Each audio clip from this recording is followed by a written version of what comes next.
Hey guys, today I want to show you how to paint up and do some realistic looking chipping effects on the feet of this Gundam. Two quick stages, first with acrylic paints, second with enamel paints. Let's do this! Okay, weathering and chipping for a dark surface. That's the unpainted. Now have a look at this side. I've done a little bit of light chipping and weathering on the darker, the very dark grey color here. With this, I used these paints here, lead, what the hell are these paints called? Gamesworkshop keeps changing the names of their paints every couple of years, so I used Leadbelcher and Runefang. I guess that's kind of equivalent to the old, remember bolt gun metal, and maybe it was mithril silver or something like that. But it's basically, it's a dark silver and a light silver, and that's what you want. Is this realistic? I don't know. Does it look cool? Yes, it does. So with brighter colors, we can chip them to dark, and then with darker colors, we can chip them to light. Makes perfect sense, doesn't it?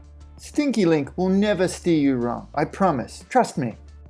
Here's how I do it, it's super easy. I put out some of the Leadbelcher, the dark silver. Start out with your dark color first, and paint it kind of against the way you'd want the action to appear to have happened. So I kind of paint up from the bottom of the feet here. I'm using a pretty pointy brush. This is one way to do it. I've got a handful of ways I can show you, but for now, let's just do it. This is kind of like a traditional way you'll see a bunch of people do it, and for good reason. It just works really well.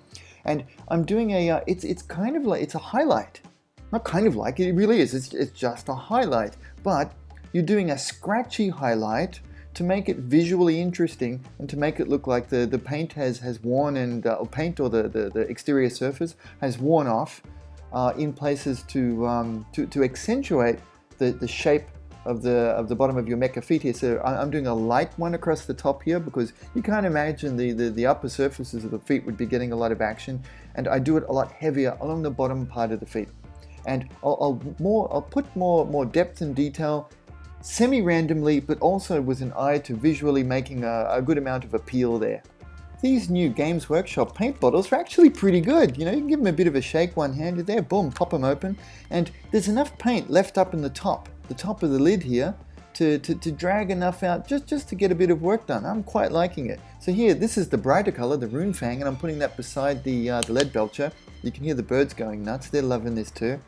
Quick swizzle in the water there, reshape, get the brush nice and pointy.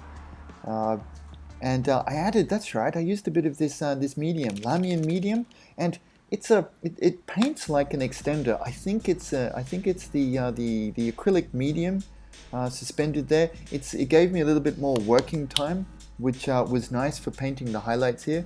I mixed it in. It was a ratio of about, say, 20% medium to 80% Runefang there. And this paint was awesome. It looked really, really cool. So I used it as a highlight over the edges of the places that I wanted to have a bit more of a metallic shine. Now, don't matte coat this. I know people get crazy and they've got to matte coat everything because for some reason we've been told by people that matte coats make it look realistic, and that's total BS. Stinky Uncle Link tells you don't do that. Keep things glossy where possible, because in real life, surfaces reflect light, and especially around your highlight points or when you put metallics on it, you want it to remain somewhat glossy.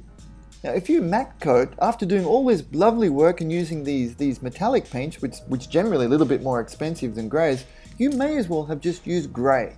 Once you matte coat a silver paint, it ends up looking gray, and you know you lose the coolness of it. Please don't do that. Now, I've gone with the brightest color here. The top part of the models here, this guy's shoulder things and the surfaces that will point up. This is where to use your brightest color. And you can see it right there. It's already catching the light and really accentuating, making the corner of this one stand out. And I'm going to go heavier on the top and lighter on the bottom. No, it's not a realism thing. It's just, that's the way light in our eyes work. We like to look at things from the top down. So having that, look at the right side there, how much more it pops compared to the left side as seen from us. And you can see as I run it over the edge here, painting with metallics, it's so, oh, look at that. It's so nice and easy. You know, I think I've got like half my eyes, one eye closed when I'm doing this, and it just pops out so nice. Look at that. I love this part. Even watching it back now doing the voiceover. That was a lot of fun. It's really good to be back doing another video. Now I've got the next one ready to go as well, and that'll be putting some enamel-based weathering product type paints over the top of these acrylics, so there's no conflict there. And so that'll wrap this model up, and then we can kick off with a couple of machining Krieger property projects that I've got going that will be going for publication. And much of that content will be shared exclusively here with you guys on Patreon. Thank you very much again for all your support. Cheers guys, bye.